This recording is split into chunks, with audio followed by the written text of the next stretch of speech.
त्वमेव प्रत्यक्षम तत्त्वमसि, त्वमेव केवलम कर्तासि, त्वमेव केवलम धर्तासि, त्वमेव केवलम हर्तासि, त्वमेव सर्वम खलविदम ब्रह्मासि।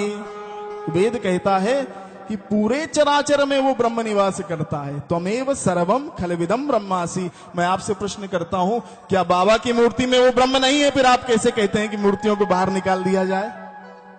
प्रश्न करता हूं मैं आपसे। जब वेद कह रहा है त्वमेव सर्वम खलविदम ब्रह्मासि, तो बाबा की मूर्ति में भी तो वही ब्रह्म है ना।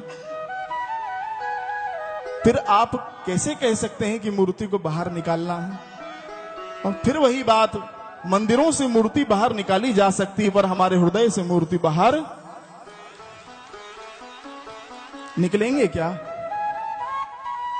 हमारा तो रक्त भी बहता है तो साईं लिखा रहता है। बोलो समर्थ सदगुरु श्री साईनाथ महाराज की जय। कल जो बात मैंने कही थी, मैं दोबारा उसको दोहरा रहा हूं कि आप कहते हैं भगवान भूमि गगन वायु अग्नि और नीर जिसके नियंत्रण में है वो भगवान है। साईं सच्चरित्र में वर्णित है कि जोर से कोलाहल मच गया, चारों तरफ आंधी और झंझावात शिरडी में आ गया। लोग भागने लगे, जाकर के भगवान के दरबार में पहुंच गए। द्वारिका माई मस्जिद के बाहर खड़े होकर के भगवान को त्राहिमाम कहा, रक्षमाम कहा। बाबा बाहर निकले, गगन की ओर इशारा करते हुए कह दिया रुक जाओ।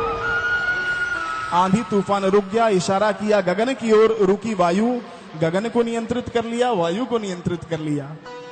और चांद पाटिल को जब दर्शन दिया है तो भूमि के ऊपर प्रहार किया, भूमि को नियंत्रित किया। चिमटे से अग्नि प्रकट की, अग्नि को नियंत्रित किया। सटके से जल को प्रकट किया, जल को निरंतर कर लिया। भूमि गगन वायु अग्नि और नीर ये मेरे भगवान के नियंत्रण में थे, हैं और रहेंगे। इसलिए मेरे भगवान थे, हैं और सदैव रहेंगे। बोलो समर्थ सदगुरु श्री साईनाथ महाराज की जय।